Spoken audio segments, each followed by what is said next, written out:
धीरे धीरे भारत में भी विकसित देशों की तरह हार्ट अटैक मृत्यु का नंबर 1 कारण बनता जा रहा है।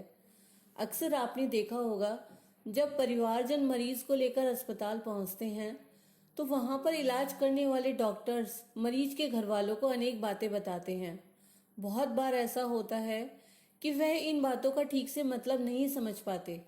एक तो पहले ही वो परेशान होते हैं और ऊपर से डॉक्टर की बात न समझ पाने के कारण उनमें घबराहट आ जाती है, जबकि डॉक्टर्स अपनी तरफ से मरीज को बचाने के लिए हर संभव प्रयास कर रहे होते हैं। डॉक्टर और मरीज के परिवारजन के बीच यह संवाद क्या होता है, इसी को समझने के लिए हम दिल्ली के जाने माने हृदय रोग विशेषज्ञ डॉक्टर धीरेन्द्र सिंघानिया से जानेंगे। डॉक्टर सिंघानिया 3 दशकों से भी अधिक समय से लोगों को हृदयाघात से बचाने में प्रयासरत हैं। चूंकि यह विषय बहुत बड़ा है, अतः हम यह विषय आपके लिए एक श्रृंखला की शक्ल में लेकर आए हैं।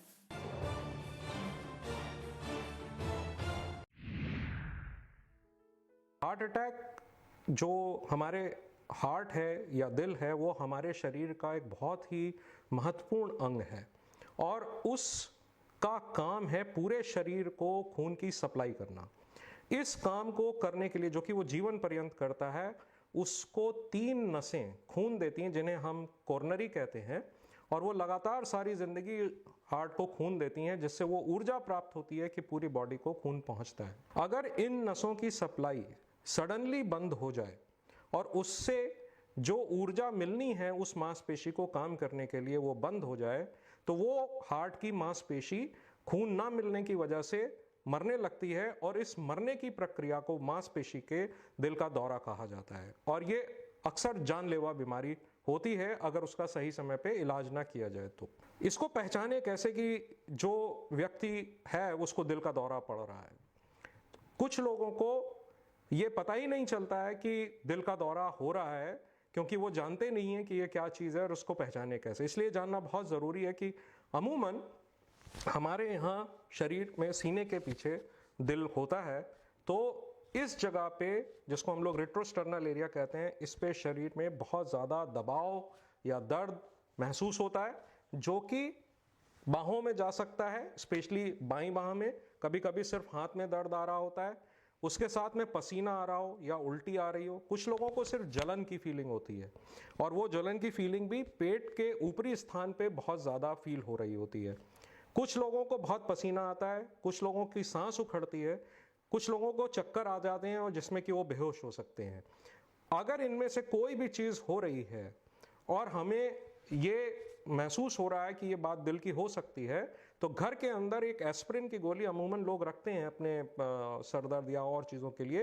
वो एक गोली इस मरीज को तुरंत खिला दें, और उसके बाद इस मरीज को लेके तुरंत हॉस्पिटल जाने की ज़रूरत है, क्योंकि इसके आगे का इलाज घर पे संभव नहीं होगा। तो उसको जितनी जल्दी हो घर के पास की इमरजेंसी में लेके जाना चाहिए। इमरजेंसी में जाते ही जब डॉक्टर इनको देखेंगे, जिस मरीज को हम लेके जा रहे हैं, तो वो उनके लिए तुरंत डॉक्टर 2-3 चीज़ें करेंगे। एक तो उनका ब्लड प्रेशर नापेंगे, फिर उनका एक ईसीजी करेंगे, और मांसपेशी के मरने के प्रोसेस को चेक करने के लिए एक खून की जांच होती है, जिसे कार्डियक एंजाइम या ट्रोपोनिन का टेस्ट कहा जाता है। तो वो ट्रोपोनिन टेस्ट डॉक्टर आपको एडवाइस करेंगे। और हो सकता है कि अगर ईसीजी में उनके लक्षणों को देखते हुए डॉक्टर को लगे कि ये निश्चित रूप से हार्ट अटैक है, तो फिर वो उसमें आगे के इलाज की बातचीत करेंगे। तो उसमें कुछ दवाइयाँ दी जाती हैं, जैसे कि आप एस्पिरिन अगर घर से नहीं लेके आए तो एस्पिरिन वहाँ अस्पताल में दी जाएगी।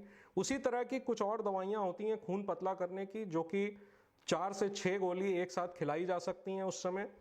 और उसके बाद डॉक्टर जो आपसे चर्चा करेंगे कि इस समय इस बीमारी के इलाज के लिए तुरंत जो नस बंद हुई है उसमें खून का बहाव चालू करना बहुत ही आवश्यक है।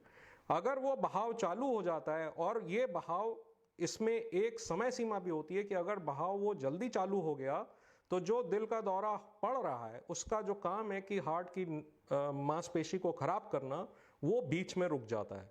तो बाकी जितने भी इलाज हैं उसमें शायद समय सीमा की इतनी वैल्यू ना भी हो, लेकिन इसमें अगर इलाज में देरी हो जाती है तो वो मांसपेशी को बचाना मुश्किल हो जाता है। इसको इलाज करने के लिए जो डॉक्टरों के पास सबसे सर्वश्रेष्ठ जो हल है वो ये है कि उसमें मरीज की तुरंत एक जांच होती है धमनियों की जो बंद हुई हैं, उसको एंजियोग्राफी की जांच कहते हैं, कि वो तुरंत जांच की जाए और उसमें जो धमनी बंद हो रही है या बंद हो गई है उसको तुरंत खोला जाए और उसके अंदर अगर ज़रूरत है तो बैलूनिंग की जाए और स्टेंटिंग की जाए। इस प्रक्रिया में डॉक्टर्स जैसे ही आप अस्पताल जाएंगे और वो जैसे ही ईसीजी की जांच करेंगे तो वो उसके बाद आपको तुरंत कहेंगे कि नहीं, इनकी तुरंत एंजियोग्राफी होनी चाहिए।